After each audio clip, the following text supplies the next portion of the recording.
Hayaang alalayan papunta sa lugar kung saan ikaw at ako ang tanging ganap na bida ng may akda. Hiya'y nawala ng mahagka.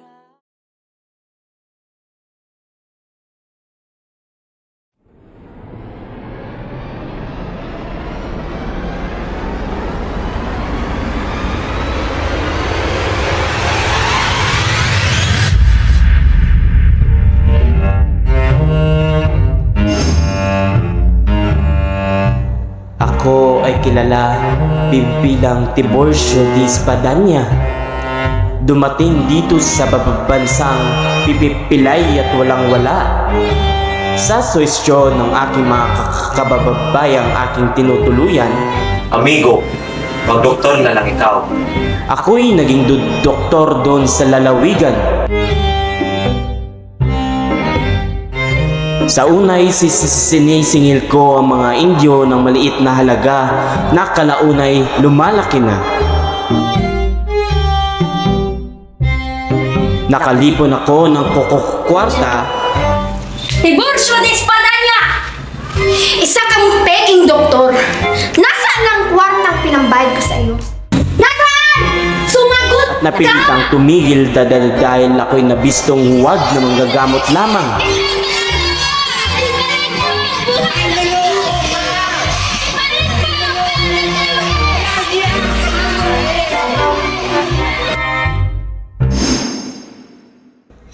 Ako, si Doña Victorina de los Reyes.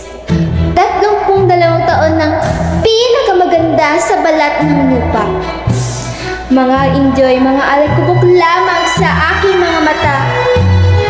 Aking ninanais lamang ay makapangasawa ng isang Maginoo at magkising na dayuhan. Isa kang Indyo! Alis! Alis!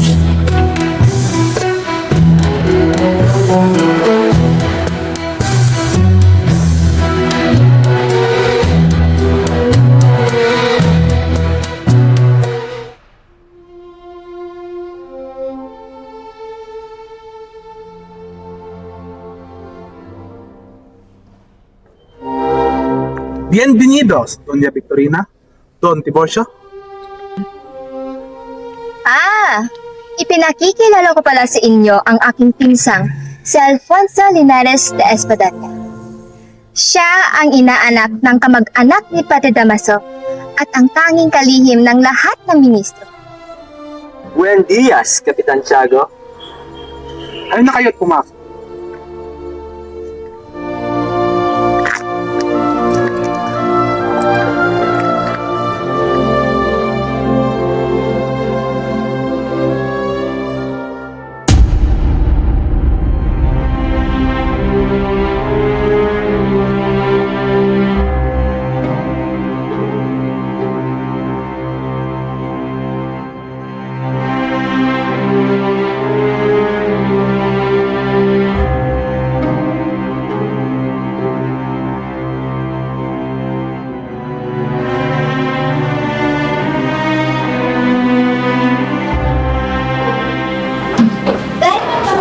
Sa pinanahing mahal ko.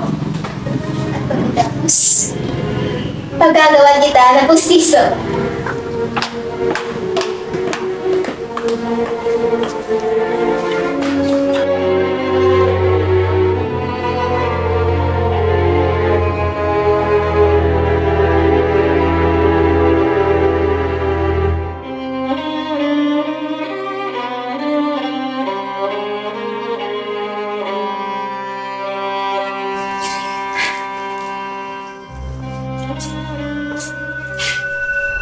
Gigigilin ko! Ibig mo ba akong dadadapin? Huwag ka sanang baliw. Pabayan ako lang ang nakakaalam. Hindi ka manggagamot kanino man. Datapwat, ibig ka na lang tawagin na doktor. Ako ay doktora. Hala!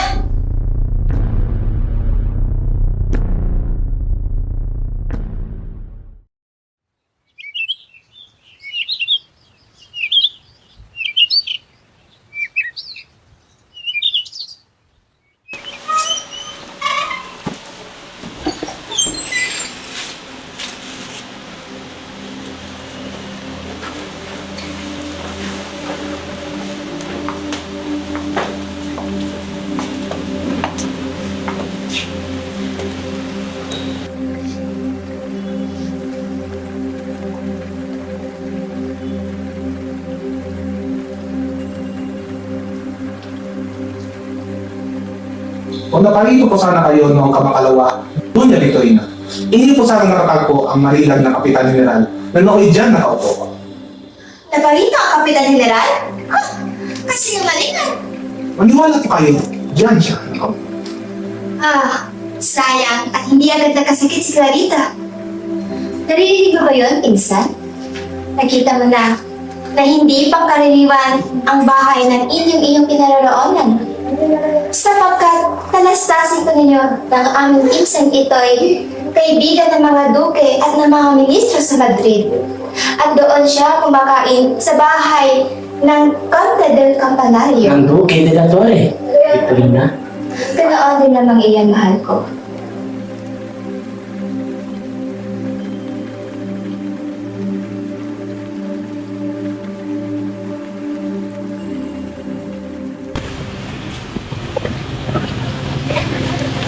Espadanya, halina't ating natitingnan si Clarita.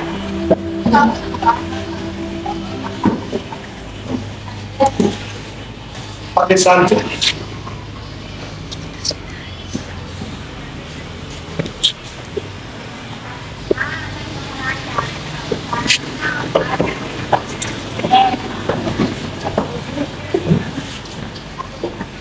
Saan ko mo ba matatagpuan si Padre Damaso?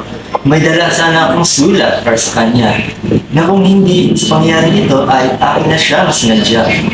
Aba, naririto siya ng ayon at hindi malalaon siya maririto.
Ito ay may sakit. Ngunit maaaring gumaling. Clarita, laksan mo ngayong loob.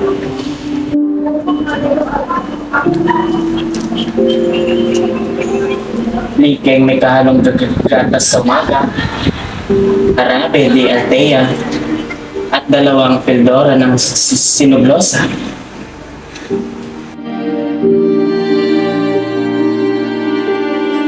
Tunay ngang napakaganda niyang dalaga.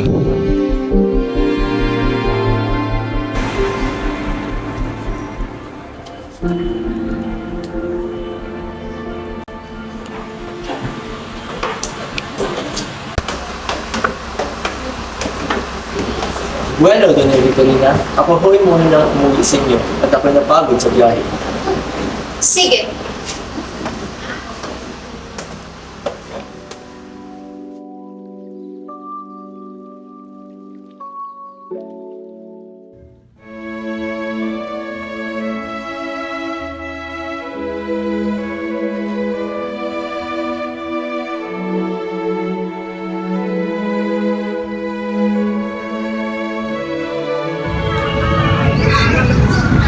Ano ba itong mga bahay na narito? Napakapangit! Hindi ko yata maatin na tumira yan. Itong mga Indyong to, hindi man na marunong gumalang. Hindi minsan lang yumuyok at bumabati kahit nakikita na tayong dumaraan. Palungin mga tungkot ng matutong gubalang. Ngunit, baka anong gagawin nila sa akin pag iyon ay aking ginawa? Napakaduwa mo talaga! Hindi ka ba lalaki? Ngunit ako'y pilay.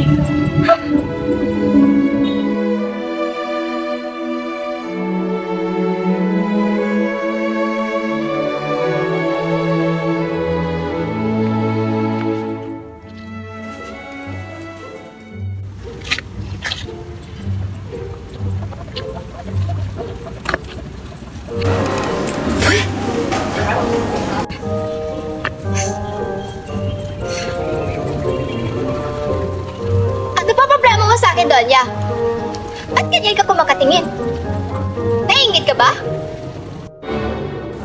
Ang lakas talaga ng apog ninyo, Donya. At bakit ko naman kayo kainggitan? At anong kainggitan ko sa inyo? Iyang tila pa sa mong mga talukap mata? Aba! Maghinay-hinay kasi yung pananalita, Donya. Kilalanin mo kung sino kaharap mo. Ako'y hindi probinsyana o kalbunya ng sandalano basta-basta na naman kong ituring. Alam niyo bang ang mga Alperes ay naghihintay lamang sa aming bahay? Aba! Garilag-garilagang Senyora Pupot. Maaaring ang mahal Perez nga'y hindi, ngunit ang pilay na katulad niya ay maaari. Aba't talaga sinusubukan mo ako, ha? Bitawan mo ako, Tiburcio! Hoy! Hindi mo yata kilala kung sino kinakalaban mo, Donya? Ang pakikipag-usap ko sa mga gaya mo ay nakapababa naman ng aking karangalan. Baka gusto mo maglaban ng damit? Babayaran kita ng malaki. Patid kong dati kayong na bandera? Ha? Muchacha! Senyora, kilala ko kung sino kayo at kung sino ang iyong kasama. Batid ko ang inyong mga lahi. Napakabastos ka talagang babae ka. Dali!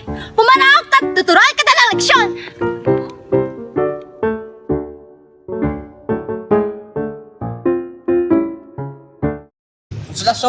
Konsolasyon! Ikaw! Pagsabihan mo yung asawa mo at iyong bihisan. Kung wala ka pera, pag nakawin mo ang iyong mga sundalo. Kung hindi ka lamang babae, ay kanina ko pa kayo pinaulanan ng tadyak. Aba, Ginong Alperes. Tumigil-tigil ka, amid kong Lucas. Bahag lang naman ang iyong buntot. Hindi ka lalaki! Halina!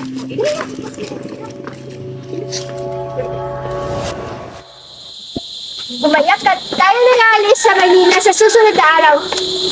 Sila'y aking susuplungin sa Kapitan General. Parang hindi ka lalaki. Ni hindi mo man lang ako may pagtanggol sa mga hampas mo pag iyon. Ngunit, may mga sundalo. Paano kayong gagawin at ako'y pilay? Kailangan mong hamunan ng Alperes na yun sa pamamagitan ng sable. Kung hindi, ikaw ang sasabihin ko! Ngunit, kailanman hindi pa ako nakakahawak ng armas.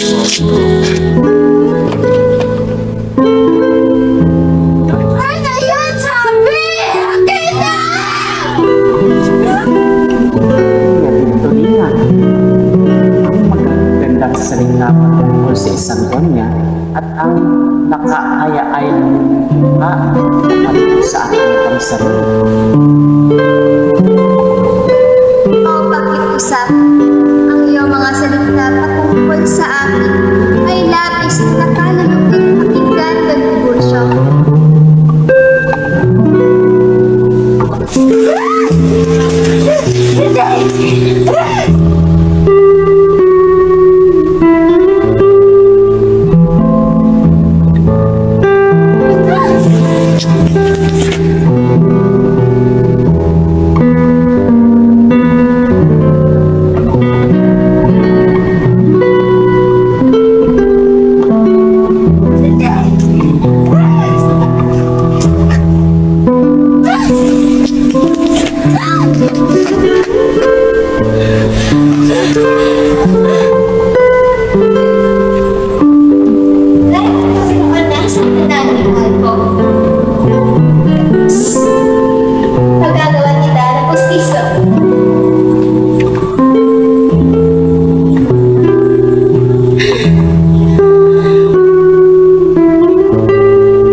Luluwas na ng Manila sa susunod na araw.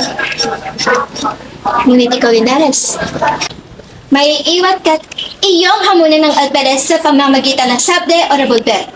Dahil kung hindi, isusumpong ko ang lahat kay Kapitan Tiago at ang lahat ng kasinungalingan na sinabi sa kanya. Dahil itong si Tiburcio ay duwag. Ngunit, Donya, pag hinay-hinay naman kayo, nakakahiya tayo. Kapitan Tiago! Alam mo bang pinagsabihan ako ng masama ng Alperes noong nakarang araw? Siya at ang walang gala niyang asawang sa launa ang bibig. At dahil sa kanilang ginawa, hahamunin ni Linares ang Alperes. At kung hindi niya ito susundin, huwag niyo na lamang pahintudutan siyang may kasal ni Clarita. Sapagkat walang karapatang may kasal at hindi nababagay ay isang duwag sa inyong anak. Natid mo muna ako sa aking sililo. Hindi ako makalakad.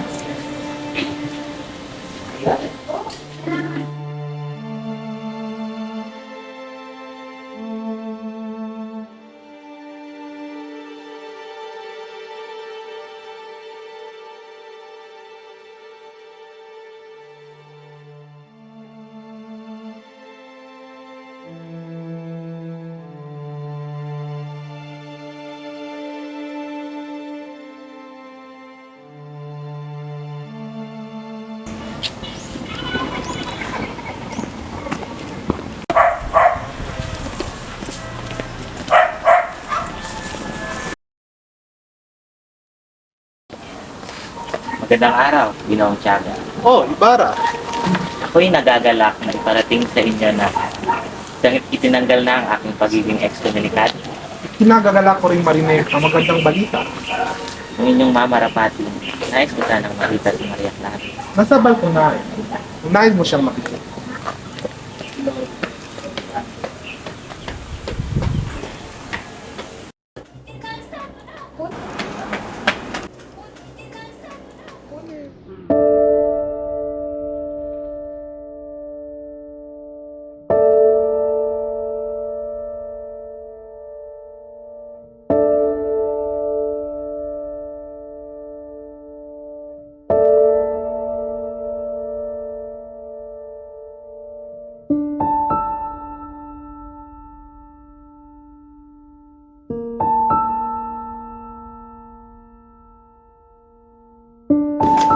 Kasama ka pala. Nais ko sanang ibigay sa iyo ang bulaklak na ito, Binibini.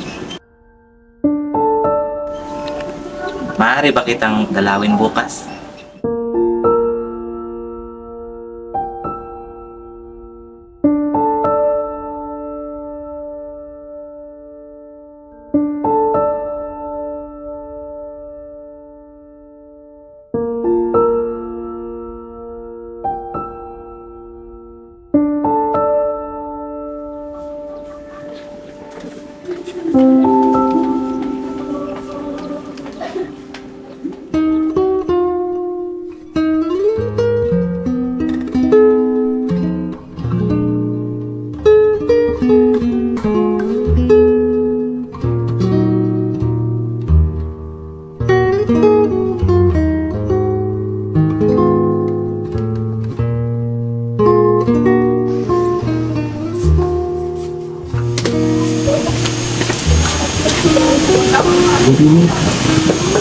Binibini.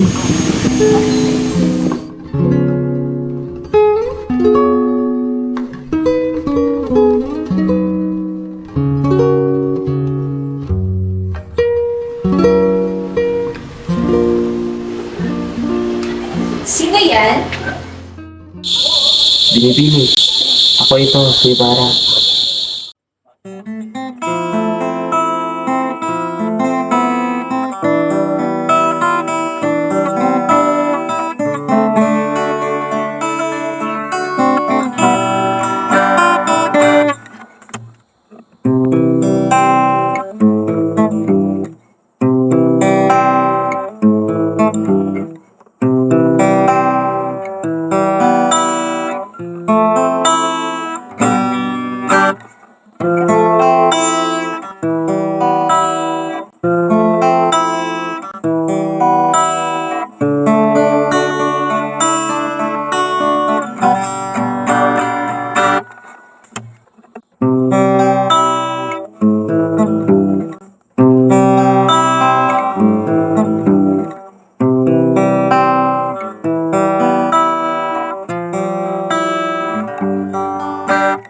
Ako'y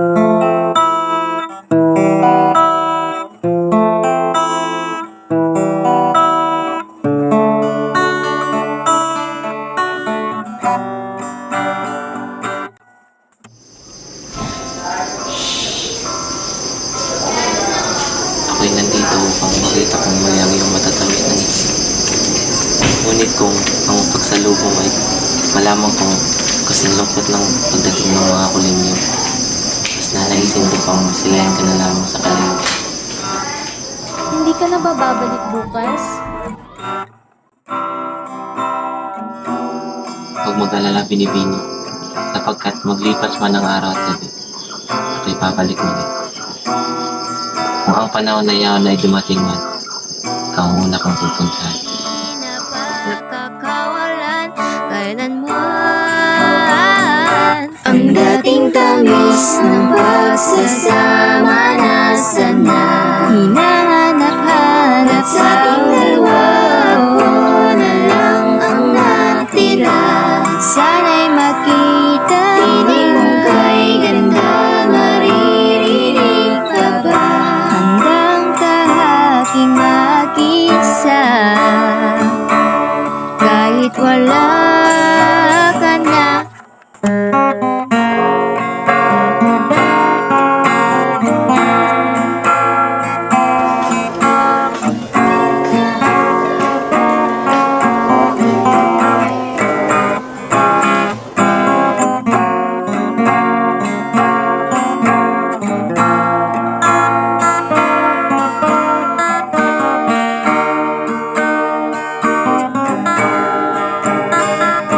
Kung nasa ka man, nawa'y masaya ka na. Palalayain kahit na di na tayo magsakasama. Matagal pa rin pinapasok sa iyong silid na mag-iingat ka.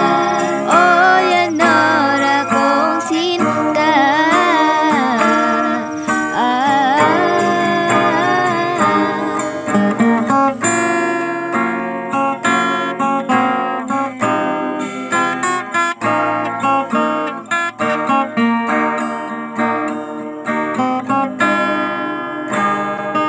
Ibarra! Naghihintay ako, mahal ko!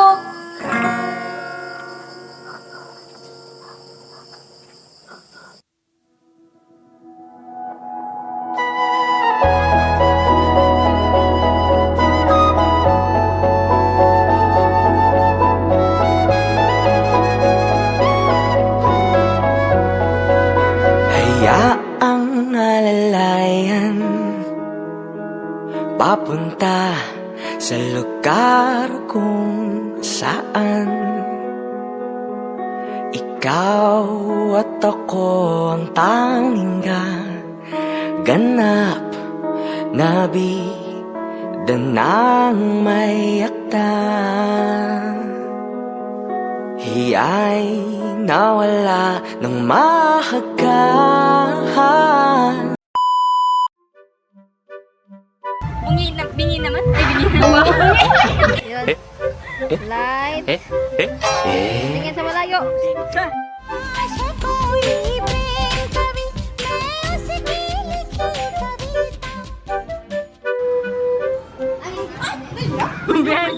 Action. Baba.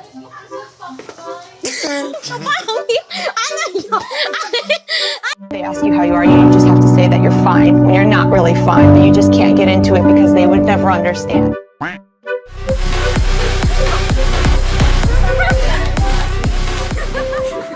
Man, hindi pa ako nakakahawak ng armas. I'm okay. I'm fine. Quinchana. Quinchana. Ting, ning, ning, ning, ning. Kumanahan rasa sakit. Rasa... Ganyan na yan, Wes.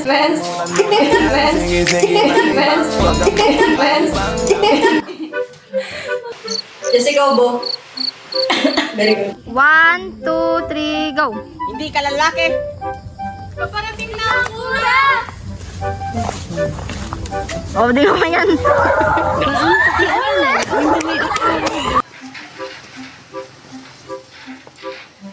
It was at this moment that he knew. He f***ed up. Ano?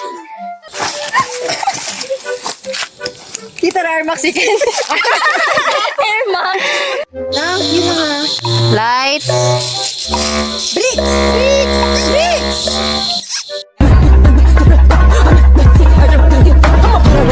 I'm spinning like a ballerina.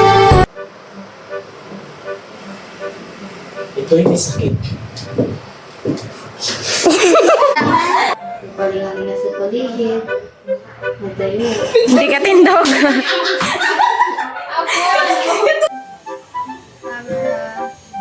Wait lang. Record mo na ako? Nagwa na? Para, paghihintay ako, mahal ko. Ay, pangit.